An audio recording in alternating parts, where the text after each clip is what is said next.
comfort, comfort my people, says your God. Speak tenderly to Jerusalem, and proclaim to her that her hard service has been completed, that her sin has been paid for, that she has received from the Lord's hand double for all her sins. A voice of one calling, "In the wilderness prepare the way for the Lord. Make straight in the desert a highway for our God. Every valley shall be raised up, every mountain and hill made low. The rough ground shall become level, the rugged places a plain. And the glory of the Lord will be revealed, and all people will see it together. For the mouth of the Lord has spoken."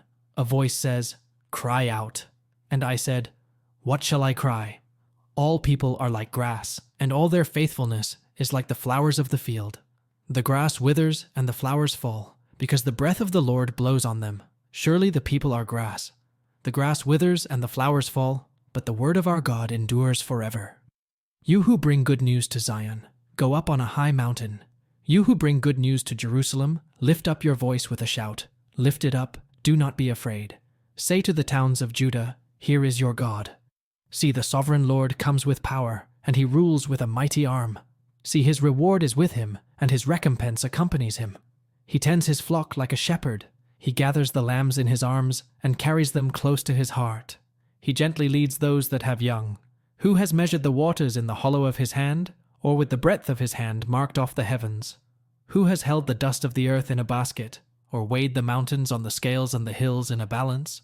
Who can fathom the Spirit of the Lord, or instruct the Lord as his counselor? Whom did the Lord consult to enlighten him, and who taught him the right way? Who was it that taught him knowledge, or showed him the path of understanding? Surely the nations are like a drop in a bucket. They are regarded as dust on the scales. He weighs the islands as though they were fine dust. Lebanon is not sufficient for altar fires, nor its animals enough for burnt offerings. Before him all the nations are as nothing. They are regarded by him as worthless and less than nothing. With whom then will you compare God? To what image will you liken him? As for an idol, a metal worker casts it, and a goldsmith overlays it with gold and fashions silver chains for it. A person too poor to present such an offering selects wood that will not rot. They look for a skilled worker to set up an idol that will not topple. Do you not know? Have you not heard? Has it not been told you from the beginning? Have you not understood since the earth was founded? He sits enthroned above the circle of the earth, and its people are like grasshoppers.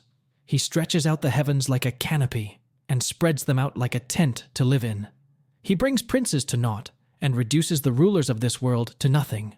No sooner are they planted, no sooner are they sown, no sooner do they take root in the ground, than he blows on them and they wither, and a whirlwind sweeps them away like chaff. To whom will you compare me, or who is my equal? Says the Holy One. Lift up your eyes and look to the heavens.